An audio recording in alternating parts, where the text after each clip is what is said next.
Let's learn about the Python data types, all the options we have in Python. Now we're back to our REPL.it, so we can write some Python code. We see over here that we're using Python version 3.6. That's great. Let's minimize this and start writing our first Python code. Now we're going to talk about data types. And Python has several available to us. Now, I'm going to list them out for you, and then we're going to talk about each one individually. First, we have something called int. And you see right away when I type, I have the REPL already give me hint, and it's highlighting it. If I hover over it, it shows me that int stands for integer. We also have something called float. We have bool, which stands for Boolean. We have str, which stands for string, list, tuple, set, and dict. Now, what are these? These are data types, right? A data type is a value in Python. So you can think of it as exactly that, values. So int would represent all numbers, for example. String will represent all letters, for example. And a program is simply instructions that tell a computer what to do. And what does that mean? It's all about storing information, or a data type, and modifying that information.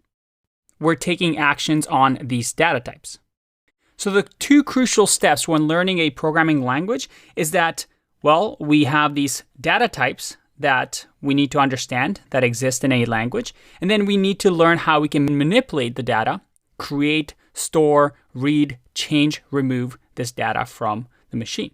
Now, these data types are called the fundamental data types in Python. They are the core to the language. Now, after the fundamental data types, we also have something called classes. So beyond these data types, we can actually create our own using something called classes. So these will be custom types. Again, something that we'll learn about. So I can create a class that I can name whatever I want. For example, supercar. Now that doesn't exist, but I can create it. And we'll explore how to do that in the course. Now, besides the fundamental data types, the classes, which will be our own custom types, we also have something called specialized data types. And these specialized data types, they're not built into Python, but they're special packages and modules that we can use from libraries.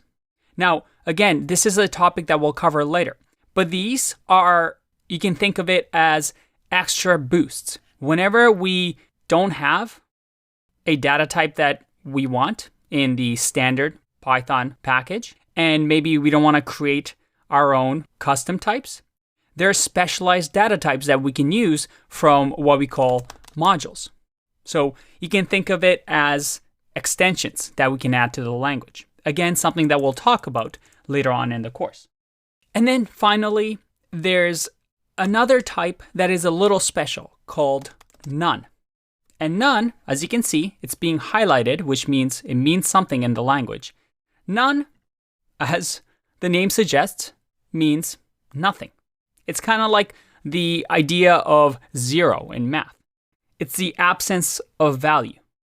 It's simply nothing. And you'll see why this is important in programming later on. So these are our data types that we're going to talk and we're going to use in our language. Now we're going to start with the fundamental data types, which are nice and simple for us to get through. So let's start one by one. And you know what? Let's start with these two for now. I'll see you in the next one.